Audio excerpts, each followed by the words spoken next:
are watching Shaw Arts and Entertainment. I am your host, Curtis Anderson. We're backstage here at TCU Place along with Craig Pesco.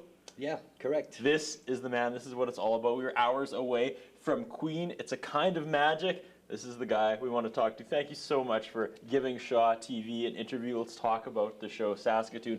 Buzzing. Everyone's excited about the show tonight. What can we expect? Toontown, I hear. Yep. That's one of our nicer nicknames, yeah. Yeah, okay, I don't mind that. And look, we were here once before, about 2004, I believe was the last time. This is a 2-hour rock concert that encapsulates the greatest moments of Queen's 20-year live career. Mm-hmm. So it's all of the hit songs, of course, all of the outfits, authentic reproduction of the light show, the staging, and 4 characters living the life of Queen.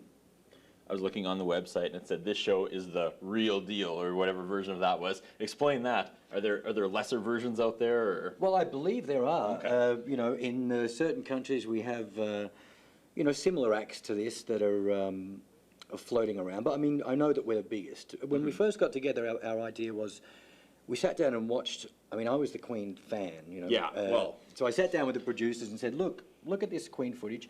Everything is massive. Everything is larger than life. There's no footage of Queen playing a club to 500 people.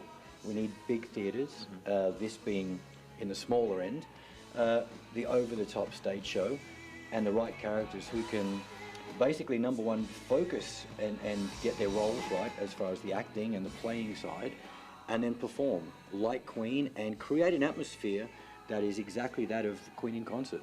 I try not to ask too many questions that I'm sure you've been asked a million times. I'm actually really curious about this. How do you figure out you're good at something like this?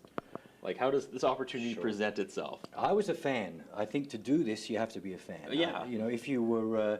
How do you make the jump from being a hardcore fan to being paid to travel around the world? Okay, well, I was lucky enough growing up to be a working musician, number one, and a huge Queen fan, and someone who had some experience in the acting world. When I met the producer of the show, I had everything needed, and also the passion. I wanted to, you know, Freddie Mercury's been dead since 1991. I missed seeing the band in concert, and I thought, well, I'll recreate it. I had the knowledge, I certainly had the experience, and I had the main thing, the passion. So I started the show off with our producer. We cast the rest of the group, and we found guys with similar attitudes, you know, who could, number one, play, but also had a passion for Queen and wanted to be Brian May, or, you know, recreate the characteristics of each player. Best thing about being Freddie, worst thing about being Freddie? Best thing about being Freddie is you get to travel the world and perform in places like Toontown and Toronto, and you know, after this we're going straight to Hong Kong and back to Europe. So I guess the travel and meeting a lot of people is the best thing, and getting to perform and I guess recreate the magic. I mean, people get emotional at this show. Oh, yeah. That they love Freddie Mercury. And this is really your only shot. Yeah, you know, so they actually, it's an emotional connection, and we love that. The worst thing, I guess, is off stage. You know, I had some people in Australia recently who were from Quebec, who I met after a show, and they were complaining because I was nothing like Freddie Mercury. And you know, I mean, I like to keep the difference there. I'm Australian born and bred, and I live in a tropical climate, and I love the beach, and I'm a completely different character to Freddie Mercury. This is an acting role for me. And, you know, talking to people is great, and communicating with people about the show. We get a lot of ideas about the show from talking to people who've seen Queen. You know, the bad side's not too bad. The upside's quite good. What's the most underappreciated thing about Queen you've come across? Talking as a fan or a performer. That's a tough question. Okay, well, I guess the answer would be that all 4 members are an equal part of that group. All 4 have had written top 10 hits. People think it's all about Freddie, and you know, Freddie himself says he's not the leader of the group. He may be the most important member of the group, but certainly not the leader. And John, Brian, and Roger, their input is certainly underrated. And also, I would say, apart from the hits, the album tracks, Queen album tracks. I'm a huge fan of stuff that wasn't in the top 40. Right. I was just listening to It's Late When You Walked In, right, from News of the World, which is one of my favorites. And I think people should try and take the time to listen to the album tracks. Forget greatest hits. Everybody knows We Are the Champions and We Will Rock You. Go and listen to Queen 2 or Made in Heaven. How much preparation and how far back in advance before hitting the stage do you go into characters and something like yourself, and then as soon as you walk out that dressing room door, you're Freddie?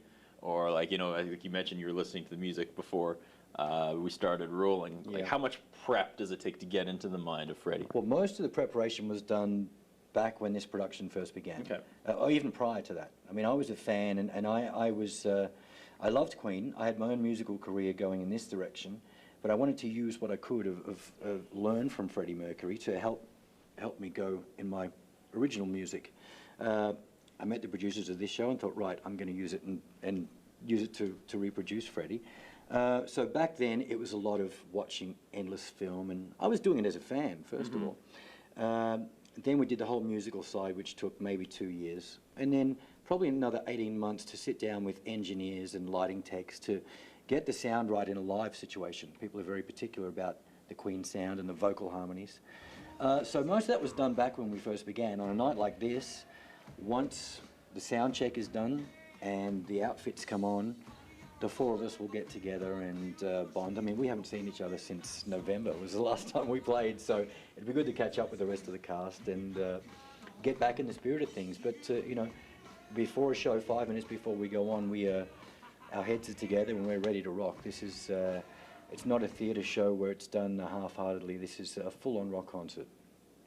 Next year, to make a little extra money on the side, this is my great idea. I was going to hit you with, you guys, I guess you wouldn't need to be there, but they should recreate the Freddie Mercury tribute show. Right. And have, like, you know, an Axl Rose and an Elton John impersonator and a Seal impersonator, just do a huge, wouldn't that be, huh? I could just sit in the grandstand. Yeah, and watch. See? All the money goes to the Mercury I get Trust. like 1% royalty for that idea. Isn't that great? You got it. All right, thank you so much for talking to us today. Yeah, okay. My pleasure, man. Good luck. Thank you.